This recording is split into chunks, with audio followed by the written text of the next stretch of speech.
Hello fellow homeschoolers. In this episode of Apple Tree Homeschool Academy, we're learning how to make homemade potato soup. Stay tuned.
To make potato soup, what you're going to need are several medium-sized potatoes.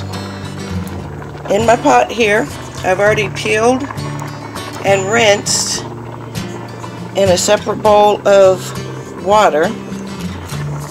Probably about 10 potatoes, I think we cleaned, peeled, diced. And we've already started to bring that to a boil. Okay, and my pot, I usually have it halfway full, but this is probably only about a fourth of the way or a third of the way full. Okay, you're going to need a spoon, you're going to need an onion, and I have a half of an onion diced. I'm going to start out with 2 sticks, maybe I might start out with 1.5 sticks since we don't have as much soup today as I normally do, but half a pot would probably take about 2 sticks of butter. I'm going to probably use 2 cans of any kind of canned milk that you like. You can opt to do just straight milk if you like, but I'd pour off some of the water from your broth. And you're going to need salt, pepper, and you can add some chives. Now you can opt not to put the onions in, but it does make it more flavorful. So the salt, pepper, chives, and onion is where you're going to get your flavor from, and the butter. In my pot I've already got rinsed, peeled, and diced potatoes, and now I'm just going to add about a half of an onion. Okay, I've brought the potatoes and the onions to a boil, and at this point it's just on high to bring it to a boil. Next I'm going to add the butter. I'm adding 1.5 stick of butter.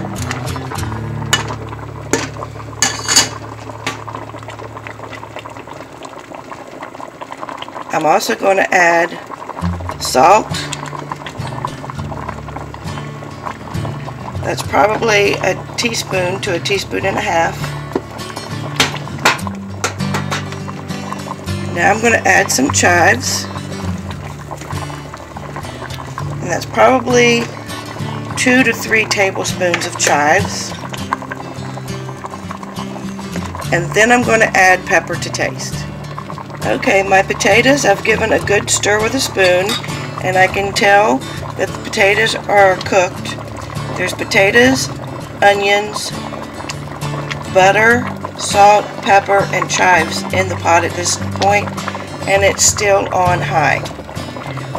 Next we're going to add our canned milk. I've shaken these cans per the directions on the label, and I've already opened the cans, and just pour them in. And give the pot a stir.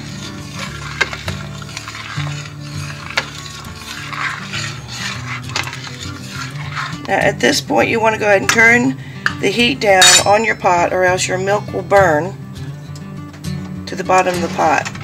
And at this point you're just melding all of the flavors together.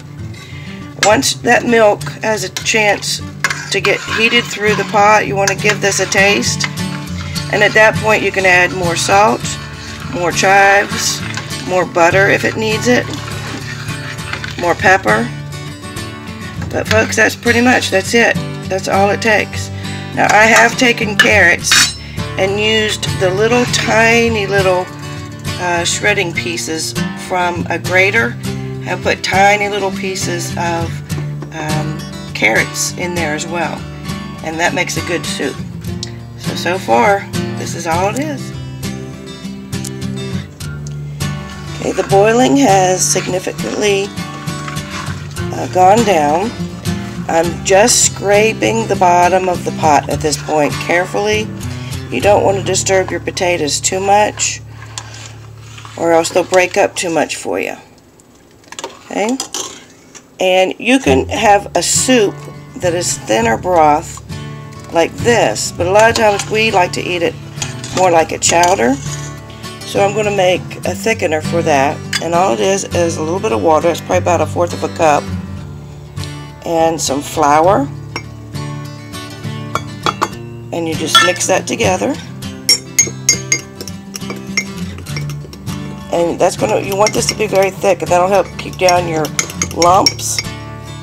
Matter of fact, that's going to need more flour because that's going to be too lumpy.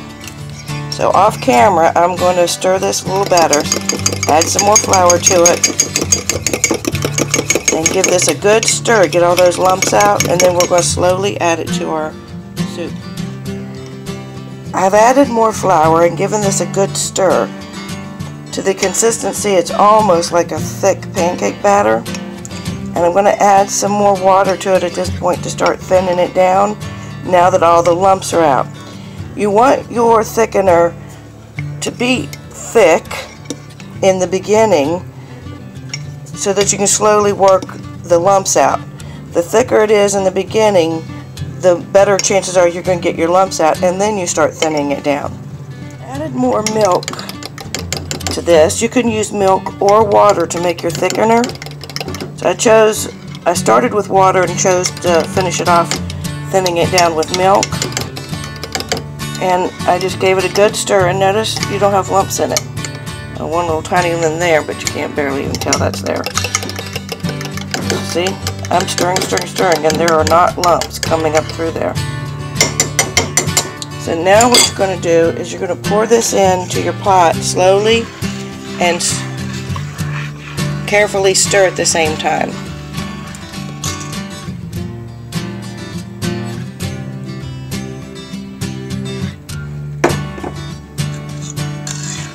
Now I'm doing this one-handed, so normally I'd be stirring at the same time. Now it's not going to take all of my thickener, so I'm not going to use all that I made. Now you're going to give this a few minutes to cook and simmer just to get the flour taste cooked off and cooked into the soup. At this point it's really a chowder. Now if it gets too thick, just add some more milk to it. And I wouldn't open up another can, I would just pour some of my milk out of the fridge in it. Now we're going to give that another taste see how it is, see if I need to add anything. But I wanted to show you what we serve with our potato soup to bring a protein in. We love making peanut butter sandwiches with it, with our potato soup, so that we have the protein, but we love cutting them in half and dipping them in our soup. They're really good. So anyway, that's all there is to it, and that makes a really cheap and frugal meal. So I hope you all get a chance to try this out, adjust it to your tastes, and this will be sure to be one of your family's favorites. This is the type of grater that I use to add some carrot to it if I like. And these are really tiny little grates here. And you could even use this side if you like. But if you want to hide some carrots into your food or into this particular recipe, use this side here. Probably 1 carrot for this entire pot of soup. And that's all you'll need. I went back and added in some more butter, the other half a stick, and some more salt and some more chives. And I did add some of my milk out of the fridge, out of the gallon, to thin that down just a little bit, because with filming I added a little too much of my thickener. But that's okay, we can always fix and adjust when you're using your recipes. This is a recipe that I was brought up on. We had this all the time in the winter growing up in West Virginia. So that's going to make some good supper. Yum. Here's a little helpful hint for you. If you store your peanut butter in the refrigerator and it gets to the point where it's so cold that it won't spread, put it in a little dish and then put it in the microwave.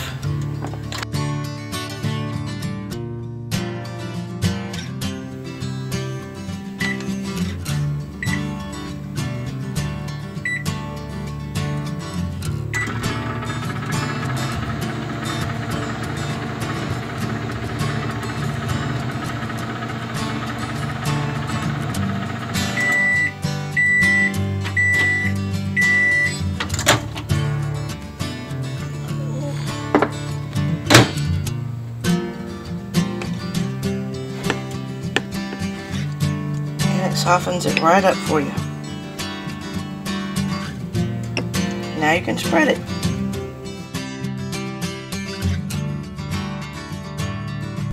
Don't forget to hit the subscribe button, give it a thumbs up, and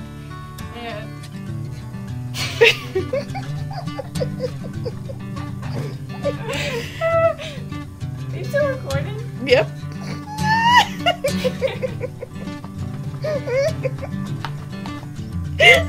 Oh gosh, here we go. Oh gosh, okay.